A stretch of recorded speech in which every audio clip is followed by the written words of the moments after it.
আসসালামু আলাইকুম। পাতলা বীর্য ঘন করার সহজ ৩টা পদ্ধতি। নাম্বার 1, জিঙ্ক সমৃদ্ধ খাবার গ্রহণ করুন। এখন জিঙ্ক সমৃদ্ধ খাবার কোনগুলা? যেমন খেজুর, বাদাম, কুমড়া বীজ, ডিম, মাংস, এই খাবারগুলা বেশি খেতে হবে। এখন কেউ যদি এগুলা অ্যাফোর্ড করতে না পারেন বা কিনতে না পারেন, সেক্ষেত্রে আপনি জিঙ্ক ট্যাবলেট নিয়মিত সেবন করতে পারেন। নাম্বার 2, এটা একটা ভেষজ, খুবই প্রচলিত ভেষজ, সেটা হলো তাল মাখনা।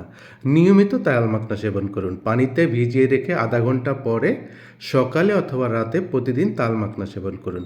এবং তাল মাখনা বীর্য গাঢ় করতে খুবই গুরুত্বপূর্ণ ভূমিকা পালন করে।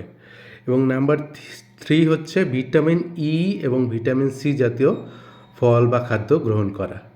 সো সেক্ষেত্রে আপনি যদি অ্যাভেলেবল ফল না পান বা অ্যাফোর্ড করতে না পারেন, কিনতে না পারেন, সেক্ষেত্রে আপনি বাজার থেকে ভিটামিন ই ক্যাপসুলও খেতে পারেন। সো এটাই ছিল ৩টা পদ্ধতি। সবাই ভালো থাকবেন। আসসালামু আলাইকুম।